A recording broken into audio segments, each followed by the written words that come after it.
Hello all, welcome to Cloud Passion. In last couple of sections, we have studied about architectural components of the Kubernetes and OpenShift.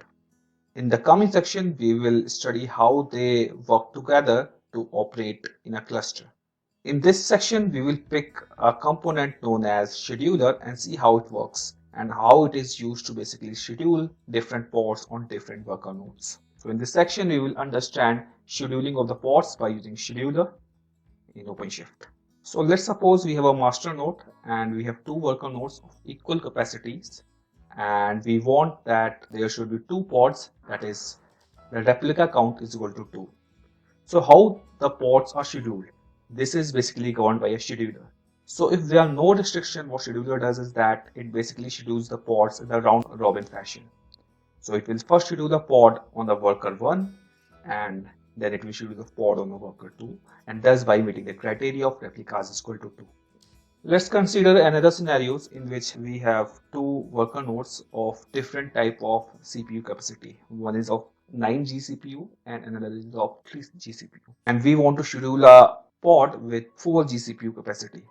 So it will not be able to schedule the pod on worker 2 because the capacity of the pod is greater than the capacity of the worker node. So what it will do is that it will directly schedule the pod on the worker 1, and in the similar fashion another pod will be scheduled on the same machine. And now let us expand to the previous condition in which we have two worker nodes with different CPUs, and one is 9 GCPU and second is 5 GCPU, and we want to schedule the same pod. So first it will go to the higher CPU worker node and first pod would be scheduled in worker 1, and since in order to schedule another pod worker 1 needs to have 4 more GCPUs, so it will, and currently it is having 5 more GCPUs, so it can schedule on worker 1 also plus on worker 2 also, but as scheduler generally uses round robin fashion, it will schedule the pod on worker 2. Now let's suppose you want to schedule all the pods on worker 1 and you do not want to schedule the pods on worker 2.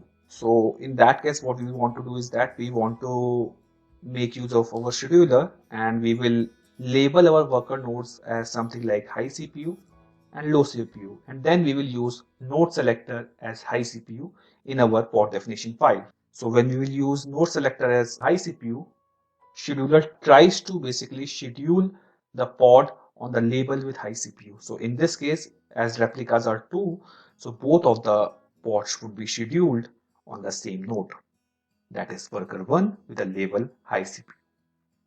The word tries to is of great relevance over here because scheduler will try to schedule the pods on worker 1, but it will not force it. So in case in worker 1 the CPU is low, it will automatically be scheduled at worker 2. Another mechanism that can be used in scheduler is taint and tolerant. In such cases, what we do is that we will basically taint or basically use a spray on one of the worker node, and pod which is having a tolerant to this yellow taint can only be scheduled on it. Let's suppose a pod which is not tolerant to this yellow taint, it would be scheduled on worker 1. But a pod which is tolerant to yellow taint would be scheduled over here. So that's it.